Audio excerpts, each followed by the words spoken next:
और बच्चियां भगवान के नाम को बोले।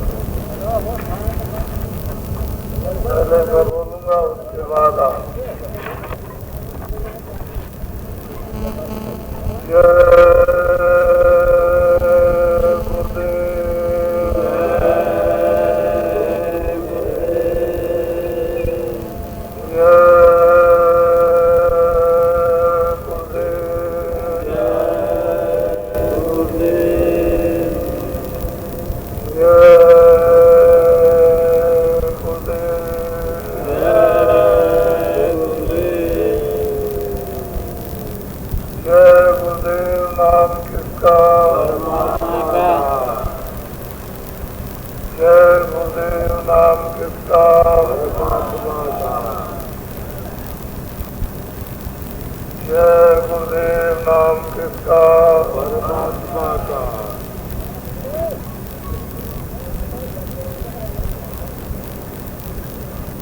हिंदुओं, मुसलमानों, सिखों, ईसाई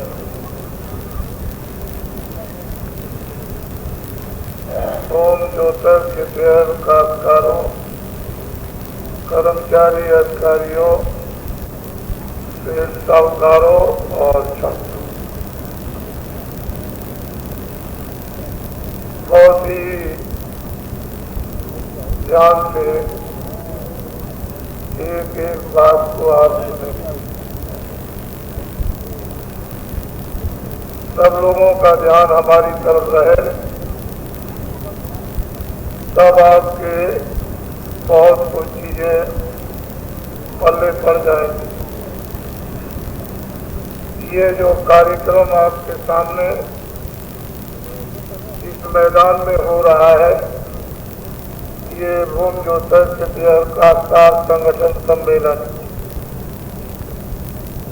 साथ ही साथ में इसमें इसके साथ इस सेवा के साथ में धर्म,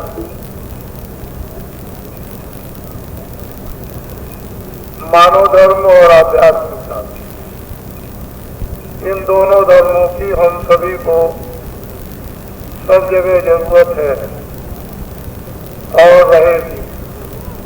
बिना इसके मानव धर्म के और आध्यात्मिक धर्म के न तो घर चलेगा, न दुकान चलेगी, न कारखाने, न दफ्तर चलेंगे, न खेती चलेगी, न व्यवहार चलेगा। मानव धर्म की अति ही जरूरत है। हम सभी लोगों ने मानव धर्म का प्रचार इस समय कर दिया। क्यों हमने किया मानव धर्म का प्रचार? कि हमारी अंदर की इच्छाएं थी जाती, हम लोभी और कामी बना दिए गए। इतनी इच्छाएं जगा दी गई कि हम अपना होश कमा सकते। जब तुम्हारा होश ही नहीं रहेगा अपने का, तो कामी, लोभी, लालची, मोही मानव धर्म समाप्त हो जाएगा। हमारे देश के खेतिहर, ओम ज्योतिष खेतिहर काश्तकार इत्यादि थे, सभी लोग इनकी कामना करते हैं। इनका अन्न पवित्र है, इनका धन पवित्र है, ये पवित्र है। जो इनका अन्न सेवन करेगा मन बुद्धि पवित्र हो जाएगा। ओम ज्योतिष के परिश्रम अन्न से लोग भगवान का भजन करेंगे। ये सबकी इच्छाएं होती थी कि हमारे देश का पश्चिमी काश्तकार ये शुद्ध और पवित्र है। वैसे सत्य यह है, हकीकत यह है, इससे बड़ा और कोई त्याग नहीं। अगर इनको वास्तव में जब से आजादी मिली इनको रास्ता दिखा दिया जाता, उस पर चला दिया जाता, तो शोर सपाटे में तो आजादी आपको मिल गई, लेकिन वो शोरी सपाटा होता रहा। शांति से हम लोगों के लिए कोई विचार नहीं हो पाया। हम किस अवस्था में थे हम क्या चाहते थे, हमारा देश क्या था, मानव में क्या चीजें थी। तो हमारा देश धार्मिक था, हमारा देश त्यागी था, तपस्वी था, सत्यवादी था, उदार था, दयावान था, एक दूसरे की इमदाद मदद करते थे, बहू बेटी की पहचान होती थी। चाहे कोई भी आदमी हो, खराब से खराब हो, लेकिन वो भी नहीं चाहेगा कि मेरी बहू बेटी की बेटी हो। दूसरों का कोई भी अपमान करता हो, लेकिन उसको ये नहीं चाहेगा मेरा अपमान हो जाए। लेकिन ये सब हमारे देश में ये सब विधियां थी जो मानव में फूल की तरह से बरसती थी, और सबको सब चीजें मानव से मिलती थी। शांति मिलती थी, प्रेम मिलता था, दया मिलती थी, सेवा मिलती थी, आदर मिलता था, नाम का जप होता था, कीर्ति होती थी। ब्राह्मणों को अलग, क्षत्रियों को अलग, छोटों को अलग, सेवा करने को सब लोग यथा उचित सबको अपना अपना स्थान मिलता था और सब लोग सुखी थे। अपने अपने कर्तव्यों का सब पालन करते थे, लेकिन थोड़े ही लोग और लालच में आकर के शायद आगे कुछ बन जाएंगे। अरे तुमको तो ये देखना चाहिए था, जो राजा बने थे, जमींदार बने थे, जागीरदार बने थे, जिनके पास ज्यादा जमीनें थी, वो राज भी ले लिया, जमीन भी ले ली, जागीरदार भी ले ली, ये सब कुछ ले लिया। तो तुम जब ये देख रहे थे, तो तुमको ये मालूम नहीं था कि मेरी जमीनों का भी बंटवारा हो जाएगा। तुम इतना नहीं चेत सके, इतना जान नहीं सके, और लालच बना, और लालच बुरी बना। जब लालच में आ गए तो ये बुरी बला है। ये तो लालच एक भूत है, तो घेर दिया तो बस है, फिर कोई निकालने वाला नहीं। तो ये देश की जो निर्माण व्यवस्था थी हमारे देश की, मानवता की, वो तो हुई नहीं। बाकी पता नहीं क्या हो रहा। ये बैठे हुए हैं, किसी शहर में जाइए, चाहे कलकत्ते में, चाहे बम्बई में, चाहे दिल्ली में, चाहे किसी में, चाहे जौनपुर में, कितनी फैक्ट्रियां लगाई गई, उसमें से 75 से 80 से बंद है, और बाकी कभी भी चलती है, कभी नहीं चलती। इतना धन खर्च किया, इतना समय खर्च किया, इतना लोगों को लगाया, इतना ये सब किया, ये सब। चाहे दिल्ली जाओ, कहीं कहीं जाओ, बड़े बड़े कारखाने बंद, छोटी छोटी फैक्ट्रियां बंद, थोड़ा ये बंद, थोड़ा आगे आप बोलते जाओगे, पीछे की बिल्कुल एकदम से गिराते चले जाओगे, तो आखिर में इनका क्या होगा। ये जो बैठे, ये कब तक सब्र किए रहे। इस पर किसी ने विचार नहीं किया कि भाई राज्य की हमारी चीज है, ये सब फैक्ट्रियां हमारी हैं, ये रेलें हमारी हैं, बसें हमारी हैं, दुकानें हमारी हैं, ये स्कूल हमारे हैं, छात्र हमारे हैं, ये जितने दफ्तर हैं, कर्मचारी अधिकारी हमारे हैं। तो हमको इनके साथ और इनको हमारे साथ में किस तरह का व्यवहार होना चाहिए। लालच में आप फंस गए, उसका ये याद आता।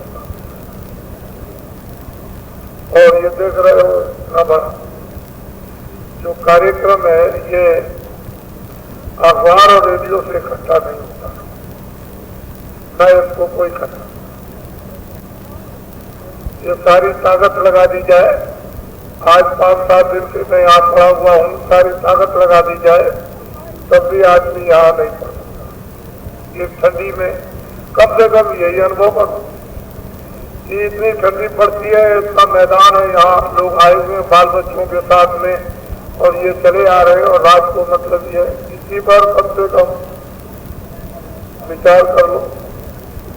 लेकिन वो भी विचार, तो कहने का तात्पर्य यही है कि अगर सब लोग अपनी अपनी जगह को समझने लगे, तो एक दूसरे की जो जरूरी चीजें हैं, आवश्यक हैं, वो सब चीजें मिल जाए। लेकिन जब आप अपनी जरूरत की चीजों को स्वयं नहीं समझोगे, तो कोई चीज मिलने जुलने वाली नहीं। सब के सब हैरान है, परेशान है। तो ये जो कार्यक्रम हो रहा है, ये कोई इसको ज्यादा दिन नहीं है, वैसे तो मैं बड़े बड़े कार्यक्रम करता रहता हूँ, रेडियो अखबार में तो मेरे कोई कार्यक्रम आते नहीं है और मैं उसकी जरूरत भी कुछ नहीं समझता हूँ, क्योंकि अंग्रेजों के जमाने को मैंने देखा था जब सत्याग्रह शुरू हुआ था तो उस समय तो कोई रेडियो और अखबार काम करते नहीं थे, वो तो ये सब थे। तो 30 साल तक मैंने खुद देखा, वो तो मैं पूरा भुक्तभोगी हूँ। पहले का जमाना देखा, ये देखा तो उस समय पर आजादी तो कोई रेडियो अखबारों से मिली नहीं, तो मैं तो उसको बिल्कुल एकदम से चढ़ करके पकड़े हुए हूँ कि आजादी रेडियो अखबारों से नहीं। कोई भी परिवर्तन सामाजिक हो या मतलब है कोई परिवर्तन हो, वो रेडियो अखबारों से परिवर्तन नहीं। वो तो मनुष्य के अंदर की एक ऐसी चीज है केंद्रित, वहां से परिवर्तन होता है और उसकी हकीकत, उसकी असलियत उसको लोग जानते हैं। अब लोगों ने ये कुछ नहीं समझा, जो आएगा बस तोड़ दो, सड़क तोड़ दो, पुल तोड़ दो, ये तोड़ दो, कारखाना तोड़ दो, अस्पताल मार दो, स्कूल तोड़ दो बच्चों को। आखिर में 40 साल लगभग हो गए, ये सब कुछ देखते हुए बड़ा विनाश हुआ। शायद ऐसा अंग्रेज इस विनाश को स्वीकार कभी नहीं कर इस तरह का। और आपको अधिकार मिल गया, आपको आजादी मिल गई, आप बिल्कुल स्वतंत्र हो गए, सब कुछ आपके हाथ में आ गया, तो आपने ये सब क्यों अपना किया? आपने ये विचार नहीं किया कि मेरे नेता, मेरे लीडर, मेरा अगुवा कार मुझे गलत रास्ते पर, मुझे धोखे के रास्ते पर लिए जा रहे हैं। जब ये सब चीजें मेरी हैं और ये सब चीजें तराई में बैठ करके सोचते कि रेल कहाँ से बनेगी, बस कहाँ से बनेगी, सड़क पुल कहाँ से बनेगा, तो ये तुमने विचार खुद हो जाता है कि तुम 1 अरब और 60 करोड़ हो, 2 अरब की आबादी है, तो इनको भी नहीं बात। इस समय हिंदुस्तान की 2 अरब की आबादी, कितने अरब की आबादी? जोर से बोलो, 2 अरब की आबादी।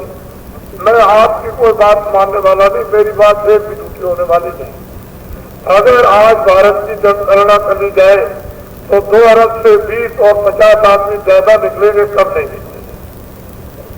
मेरा जो कुछ आंकड़ा है वो ऐसा है कि इधर उधर होने वाला कुछ नहीं है। अब आप दिल्ली में बैठ करके शोर मचाओगे कि 20-80 करोड़ का आप बजट बना दो और 2 अरब की आबादी है, तो अब ये बताओ पूरा कैसे? बच्चों को काम कैसे मिलेगा, मजदूरों को कैसे मिलेगा, खेती के काम कैसे होंगे, दफ्तरों के काम कैसे होंगे? क्योंकि वहां तो 80 करोड़ का बजट बना और रेडियो अखबार शोर मचा रहे बिल्कुल एकदम चौड़े मैदान में 80 करोड़ 80 करोड़ 80 करोड़ 80 करोड़ 2 अरब की आबादी कर सकते हैं। सबसे बड़ा तो देश का विकसन है। कभी बर्तन तुम रोगे चिल्लाओगे, कोई सुनने वाला नहीं, क्योंकि वहां तो 80 करोड़ का इंतजाम होगा और बाकी जो रह गया उसमें कुछ नहीं होना, तुम तो रो गई। ये सब चीजें बड़ी देश के लिए आवश्यक थी। सबसे पहले ये पता लगना चाहिए था कि हमारे देश की आबादी कितनी। जब ये जनगणना अपनी हो जाती तो इसका लोका जोखा शहर में ग्राम पंचायत में प्रधान है, इसमें मतलब तहसीलें हैं, इसमें ब्लॉक है, इसमें मतलब ये शहर है, मुंसिपलिटियां हैं, कारपोरेशन है, कितने मध्य कितने जलन से रोज आंकड़ा मिल जाएगा। आपके पास तो सभी साधन सभी यंत्र मौजूद है। तो जब हमको ये पता चल जाएगा कि भारतवर्ष की आबादी इतनी है, कितने लोग गए और इतने मतलब है कि आए और इतना टोटल हमारे जनसंख्या का इतना है, तब तो आप उसका समाधान निकालो। तो उसी के मुताबिक आप प्रबंध करोगे, इंतजाम करोगे, सोचोगे, विचारोगे, विस्तार करोगे, योजना बनाओगे। लेकिन आपको पता ही नहीं, आप तो ये चाहते हो कि 1 अरब और 20 करोड़ आदमी को अलग रहे, जिससे कि मतलब ये कि हम इन लोगों से मतलब ये कि सब खींचते खाते रहे और इसी तरह से सब रोते चिल्लाते रहे, तो ये कब तक होगा? खैर मुझे ये कुछ नहीं, मुझे तो ये है कि भारत की आबादी की ये गणना जनसंख्या की हो जानी चाहिए। जो देश अपने देश की जनगणना को नहीं जानता वो शासन नहीं चला सकता। मैं आपको लिख करके देता हूँ, सबसे पहले ये काम होना चाहिए। उससे ये पता चल जाता है कि हमारे छात्र कितने हैं, स्कूलों में कितने, अब छात्र कितने आपको पता ही नहीं। पूछा जाए तो किसी को मालूम है, उसका टोटल मानते रहोगे और बात आपको कुछ नहीं मिलेगी। फिर वही अखबार की, रेडियो की बात हो जाएगी, उसका तो कोई अफसोस नहीं किया। अब तो ये है आपके साथ, कोई रेडियो और कोई अखबार नहीं, इतना बड़ा ये मैदान में काम हो रहा है जौनपुर में, आपके और रेडियो अखबारों पर कुछ नहीं है और बाबा जी इसका विश्वास भी नहीं करते इसका। लेकिन आपको इसलिए कहा जाता है कि ये कार्यक्रम रेडियो अखबारों से नहीं, ये तो एक ऐसी छुपी हुई चीज अलौकिक है, और ये तो मतलब है कि भगवान है और उसकी सत्ता है। हम तो नेचर में विश्वास करते हैं, प्रकृति में विश्वास करते हैं, कुदरत में विश्वास करते हैं, खुदा में यकीन करते हैं, भगवान में हमारा विश्वास है, हम उसको कैसे छोड़ सकते हैं। तो इसलिए मेरी बातें एक एक आप बड़े ध्यान से, ये मनुष्य शरीर है बड़ा, अनेकों जन्मों के पुण्य, अनेकों जन्मों की सेवा, अनेकों जन्मों की तपस्या, अनेकों जन्मों के कष्टों का फल जब आपका जमा हो जाता है तो ये मनुष्य शरीर आपको, उसकी एक लिमिट है, एक हद है, सीमा है कि इतने दिनों का इस बातें आपको गिनती की दी गई कि तुमको 10 लाख दी जाती है, 20 लाख दी जाती है, 50 लाख दी जाती है, 1 करोड़ दी जाती है। अब सांसों की एक पूंजी आपको दे दी, अब उसमें से आप एक एक करके फेंक दे जाएंगे, निकालते, उसका तो एक समूह बना हुआ, ये आपको पूंजी मिल गई और मनुष्य शरीर आपको अनुकूल दे दिया गया, और जो सांसों की पूंजी उसकी धोखली चल रही है, नाक से मुंह से दिन और रात चलती रहती, आपको तो कुछ मालूम। तो जानती रहती अनमोल चीज आपको खुद परम पिता परमात्मा ने थोड़े दिन के लिए दी, उसने तो अख्तियार आपको दे दिए कि अच्छे भी काम करो, बुरे भी काम करो। उसने अपने हाथ में कुछ नहीं रखा, न बुराई का रखा न अच्छाई का रखा, कि कोई भी अपने हाथ में इल्जाम नहीं दिया। उसने कहा सब अधिकार आपको देता हूँ, अच्छे और बुरे, चाहे जितना झूठ बोलो और चाहे जितना सच बोलो और चाहे जितना आप बुरी आंखों से बुरा देखो, अच्छा देखो, बुरे कानों से तुम अच्छा सुनो, बुरा सुनो, वाणी से अच्छा बोलो, हाथ पैर से जो चाहो सुनो, लेकिन जो भी अच्छे बुरे काम करोगे सब लेते, वो आपकी फाइल, आपका रजिस्टर सब तैयार होगा। आपने कितनों को पानी पिलाया, कितनों को खाना खिलाया, किसको आज मार दिया, किसको धोखा दे दिया, किसके साथ बेईमानी की और किसके साथ में क्या किया, उसके जानवर को मारा, वो सब आपके फाइल में, कागज में सब रोज तक। मनुष्य शरीर अनमोल, ये तो मतलब किराए का मकान है, ये तो भाड़े पर आपको मिला है, समझ जाओ तो अपना काम कर रहे, नहीं समझो तो गए। अब जो भाड़े पर चीज मिली हुई, जिसके लिए ऋषि मुनि महात्मा साधु संत और रामायण गीता भागवत पुराण और बाइबल, ये तमाम मजहबों में बड़े बड़े फकीर औलिया आए, महात्मा और फिर पुरुष अवतारी शक्ति आई, उन्होंने बताया कि देखो भाई ये मनुष्य शरीर किराए का मकान,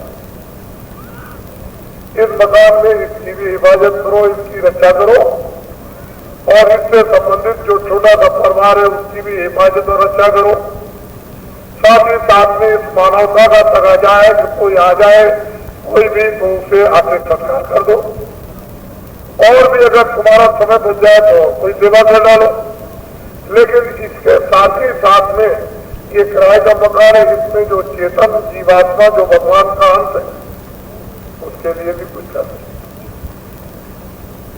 इसके लिए भी जमा कर लो। ये तो जब तक किया तब तक ये काम आएगा, चाहे कपड़े हो, चाहे ये हो, चाहे वो हो, चाहे अनाज हो, चाहे फल हो, चाहे खेती हो, चाहे मकान हो, चाहे सोना हो, चाहे चांदी हो, तो जब तक ये रहेगा तब तक ये काम आएगा।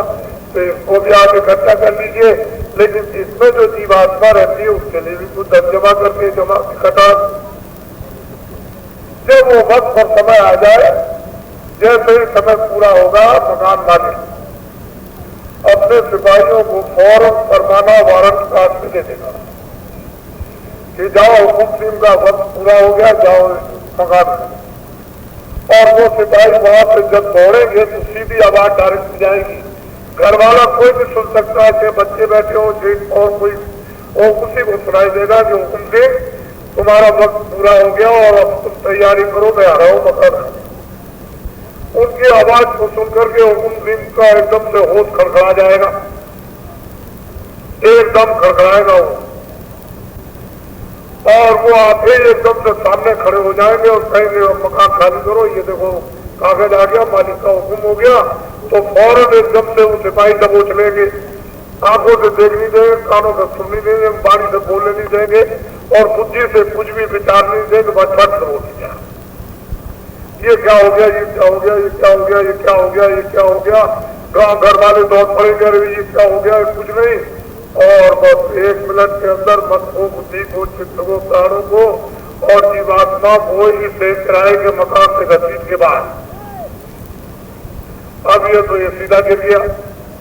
गांव वाले भी ढूंढा फिर जा रहे, भाई उसको निकल गया, चला गया तो नफरत हो गई, हाँ हो गई, भाई अब क्या करो, ये तो संसार की लोक रीति है, जल्दी करो, देर मत करो, रख नहीं सकते हो। कपड़े डाल दिए और कपड़ा डाल के ले चले, मुसलमानों ने दफना दिया और हिंदुओं ने लकड़ियों में रखे चला। अब आपको ये बात सोचनी है कि ये मकान, ये जमीन और ये सामान और ये बच्चे और ये दोस्त, ये मित्र, ये हिंदी, ये उर्दू और ये अंग्रेजी और ये फारसी, ये सब आप इनमें से सुई की नोक भी आपके साथ चले। अब आपको सिर्फ ये नादारी बच्चों को सोचना है कि आपने अपने लिए क्या किया, ये तो शरीर की नीति है। अब ये शरीर तो ये पाओ, इसको जला दिया और गाड़ दिया और खाना, इनमें तो कोई नहीं है, कोई चीज नहीं। तो आपको ये ज्ञान होना चाहिए कि जब बच्चा हमारे घर में पैदा होता है तो नंगे तो होता, वो तो कोई कपड़ा पहने आता नहीं, न कोई पहचान लेकर आता, न सुनना लेकर आता, न बोलना, न समझना लेकर आता, वो तो कुछ आता नहीं। ये ज्ञान तो आपको होने चाहिए। तो जब नहीं कुछ लेकर के आता है, खाली आया और रोता हुआ आया, तो आपको वो लेकर के कैसे जाने देगा। सब लोग करवा और एक मारे जोर से पीछे से लाश खड़ा से गिरोगे, उसमें उसको हिंदू मुसलमान से क्या बता,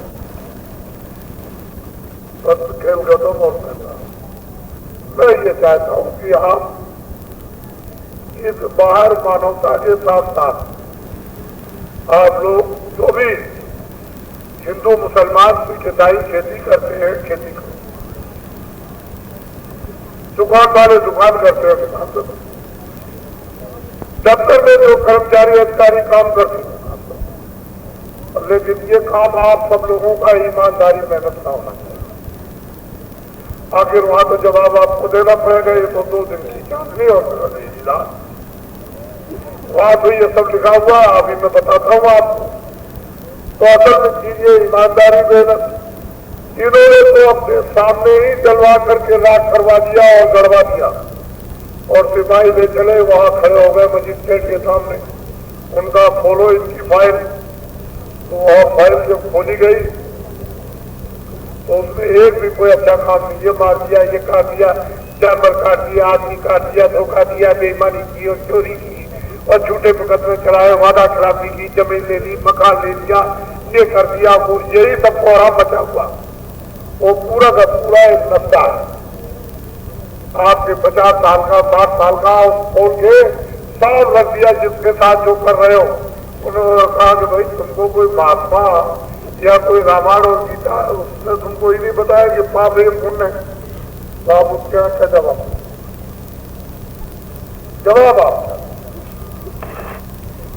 तो पूछेगा कि भाई तुमको वहां धरती पर महात्माओं को भेजा है, रामायण है, गीता है, भागवत है, वेद है, पुराण है, उन्होंने ये भी आपको बताया ये पाप है, ये पुण्य है, ये अच्छा है, बुरा है, न्याय, ये अन्याय, ये सब है। आप क्या जवाब? फिर वो हुक्मनामा सुनाएगा कि जाओ फरिश्ते, वो तैयार खड़े रहेंगे, जाओ फरिश्ते इनको ले जाओ और 1 करोड़ बरस के लिए उस नर्क में डालो, जाए 1 करोड़ बरस जलाओ। तो 1 करोड़ बरस तक वो लगाते उसमें जलाते रहेंगे, हर वक्त जलाते रहे, वो जलाते ही रहते हैं। रोने की आवाज लाखों मीलों तक जाती है, लेकिन उस मैदान में कोई भी सुनने वाला नहीं। उसके बाद कहेंगे जाओ 1 करोड़ बरस तक इनको काटो, 1 करोड़ बरस तक काटो। फिर कहेंगे जाओ उस कुंभ में डालो, नर्क में, उस नाम वाले नर्क में इनको सड़ाओ, तो करोड़ों वर्षों तुम करते रहोगे। वहां कौन सुनने वाला? तुमको तो पता नहीं कि 84 क्या है और नर्क क्या है। तुम तो बस ये है, बस लालच में आकर के बाद एकदम से फंसे पड़े, कोई ज्ञान नहीं। 3-3, 4-4 करोड़ वर्ष तक नरकों में पड़े रहो, सतयुग बीत जाए, त्रेता बीत जाए, द्वापर बीत जाए, कलयुग बीत जाए और तुमको निकलने का नहीं। तो इतना लंबा चौड़ा ये जंगल है, 4 खानों का चौड़ा दिन क्यों का उठा करके उसमें बंद कर देगा, पड़े रह जाओगे। ये मानव शरीर अनमोल है, परम पिता परमात्मा ने आपके ऊपर में सबसे बड़ी दया कर दी कि आपको अनमोल ये मनुष्य शरीर दे दिया है। इस मनुष्य शरीर को पाकर कुछ अच्छे भी काम करो। शरीर की रक्षा के लिए आप जो भी मेहनत करते हो करो। साधु आपको नहीं बनना, घर बार नहीं छोड़ना, कामकाज नहीं छोड़ना, कोई दफ्तर हो, कोई खेती नहीं छोड़ना। लेकिन तो अब तुम इतने भी हो, तुमको धिक्कार है कि तुम 2 मिनट भी, 10 मिनट भी, 5 मिनट भी तुम समय बचाकर 24 घंटे में पेट के लिए तुम लगे पड़े हुए हो। और पेट के लिए तो भगवान जिसने मुंह खोल दिया वो तो दे रही। वो तो इसने कहा धीरे से हाथ हिला लेना, पेट के लिए मिल जाएगा।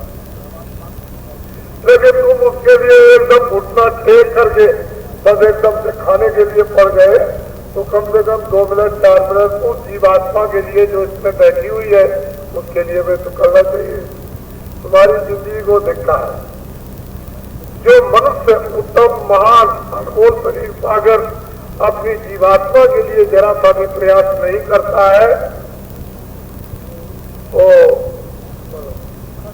मनुष्य। अब फिर से मेरी बात याद करो कि खेती करो, दुकान करो, दफ्तर के काम, और शाम को आकर के ईमानदारी के साथ अपने अपने बाल बच्चों की खिदमत होने वाली।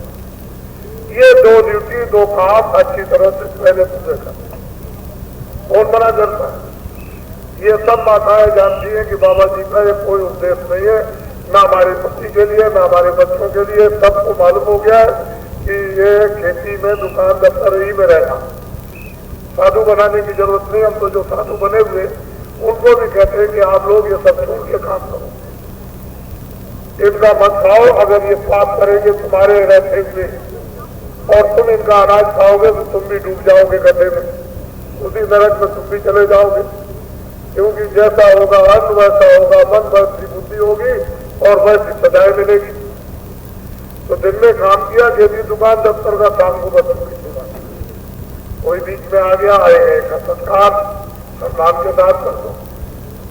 जब कोई भी काम का समय लो और तुम सोने जाओ तो 10 मिनट 15 मिनट मंसूफी मंदिर में हिंदू सत्य भगवान करो। मुसलमान सिर्फ जिस्मानी मस्जिद में 15 मिनट सोने के पहले सत्य खुदा की बात। ईसाई इस बानी में उस काज की सच्ची प्रार्थना, और सिख जो है सब में उस नाम की सच्ची कमाई। अगर चारों वर्गों के लोग वास्तव में लग जाए तो झगड़े भी पाते। कौन हिंदू लड़े, कौन मुसलमान लड़े, कौन सिख लड़े, कौन ये लड़े, और कौन किसके भाई अपने अपने काम में लगे। वो मस्जिद में नमाज पढ़ रहे, जो मंदिर में पूजा कर रहे हैं, वो वहां गुरुद्वारे में, वो चर्च में जा करके और दिन में काम कर रहे हैं। शाम को किसी को फुर्सत ही नहीं, किसी को फुर्सत। सब धर्म स्वधर्म मानो धर्म आ जाए। सब लोगों में मोहब्बत और प्यार है। जब इबादत नहीं करोगे, भजन नहीं करोगे, प्रार्थना नहीं करोगे, गुरु ग्रंथ साहब का पाठ नहीं करोगे, तो मतलब है मोहब्बत और प्यार कहाँ है? मोहब्बत न प्यार आने से जानवर, ये मनुष्य होता हुआ जानवर बन गया। तो बताओ फिर कैसे उसको आराम कैसे मिलेगा, शांति कैसे मिलेगी, कल्याण कैसे होगा? जब जानवरों की स्थिति, स्वभाव, विचार, देखना, सुनना सब कुछ जानवरों का बना दिया, तो आपको वो चीज मिलेगी मानवता की कैसे? ये चीजें थी ऋषि मुनि महात्माओं की जो समय समय पर आते थे। हम तो बहुत दिनों से आवाज लगा रहे, लेकिन आज ये सोच रहे थे ठहर जाओ। सब लोग कहते थे कि बाबा जी ठहर जाइए, ये तो आपका उपदेश है, तो ठीक है, हम पीछे से भी पकड़ लेंगे, कोई बात नहीं, लेकिन हमको ये पहले ले लेने दीजिए। तो मैं यही कहता था कि आप लोग फंस जाओगे, फिर रोगे, चिल्लाओगे, चीख पाओगे और बेसहारे हो जाओगे। और मतलब यह है कि रास्ता तो भूल जाओगे और वहां तुमको कोई बचाएगा नहीं, फिर तुम क्या करोगे। मैं इनको जवाब देता था और फिर तुमको लौट करके आना पड़ेगा, फिर क्या होगा। अभी से ही अपना रास्ता बदलो, इधर क्यों जाते थे चल जाओ। अरे इस रास्ते में सुख मिलेगा, इस रास्ते में आग लगी, इस रास्ते जाते क्यों, सुख के रास्ते में क्यों नहीं जाते। लेकिन आप मुड़ गए नहीं, क्या जाइए, हमको जो चाहे तो कर लेने दीजिए और फिर देखा जाएगा। तो कितने लोग चले गए बेचारे, तो ये मानव शरीर है, इसे बार बार अब इससे कुछ अपने अच्छे काम कर लो। जब तुम कचहरियों में देखते हो कि कोई गलती करता तो लिखा जाता, शहादत ढूंढी जाती गवाही कि भाई तुमने देखा था इसने गलती का काम किया, इसने मारा पीटा, इसने गाली गलौज दिया, इसने कत्ल किया, इसने ये काम किया, तो आप शहादत ढूंढते हो। उनके यहाँ शहादत ढूंढने की क्या जरूरत, तो लिखी रहा, वो तो जो भी आप करो वो फट लिख लेगा, नोट कर लेगा, तो वहां शहादत की क्या जरूरत। आप तुम्हारी गवाही, तुम्हारा सोना, तुम्हारा चांदी, रुपए पैसे, ये तुम्हारा मकान और लोभ लालच तुम्हारा तो जाएगा नहीं, वो तो ऐसे पड़ेगा। ये जीवात्मा दोनों आंखों के मेरी तरफ देखो, ये यहां नहीं बैठी, ना यहाँ पर है जीवात्मा और ना यहाँ पर, ना वो मतलब ये बुधा चक्र में है, ना इसी द्वार में। ये दोनों आंखों के बीचों बीच ये जीवात्मा यहाँ बैठी, उसमें स्वयं आंख है और स्वयं कान। शरीर की दो आंखें और दो कान और दो नाक, ये जीवात्मा बैठी है, उसी की रोशनी दो बनकर आंखों में, दो बनकर कान में और दो बनकर नाक के खुला यहाँ बैठी। अगर ऊपर का तुमको रास्ता मिल जाए, भेद मिल जाए किसी महात्मा से, और जो गंदगी जमा हुई है अनेकों जन्मों की, चट्टान की चट्टान पहाड़ों की तरह से लगी हुई है, अगर उसमें ज्ञान रूपी अग्नि को लगा दिया जाए तो सारा का सारा ढेर जल जाए। जैसे ही ढेर जल जाए जीवात्मा हो सकता है, क्योंकि जब विधान नहीं बना था वेदों में, सब सज्जुग जोगी सब विज्ञानी कर ध्यान करे वो प्राणी, सब जोगी सब विज्ञानी सब कृतार्थ सब सुखी सब आनंदित, और न कोई पाप न कोई पुण्य और न कोई अच्छा न कोई बुरा। जब विधान बन गया और आपको सुना दिया गया कि भाई ये देखो अब तुमको अधिकार दिया जाता है, जब जो भी करोगे अच्छा बुरा उसका फल, फिर आपने करना शुरू कर दिया। तो एक दिन में तो अच्छा बुरा होता नहीं, कभी अच्छा करो कभी बुरा करो, तो बहुत दिन लग गए। कितने सज्जुग कितने त्रेता कितने द्वापर कितने कलयुग बीत गए, और फिर उसके बाद तुमको तो ये सब कुछ पता नहीं है। ये यहाँ कुछ नहीं था, न सूरज था न सितारे थे, न ये जमीन थी, न ये आसमान था, न ये समुद्र था, न मस्जिद थी न मंदिर था, ये जब हम कुछ थे ही नहीं, तो तुमको तो ये मालूम नहीं है कि हमारा घर यहाँ नहीं। आप लोगों को प्रदेश में लाया गया और बुला करके यहाँ रखा है, आपको आपका घर नहीं। आपका घर होता तो जमा लेते, आप बच्चे क्यों बूढ़े होते, फिर शरीर से क्यों निकाले, आपका घर नहीं है।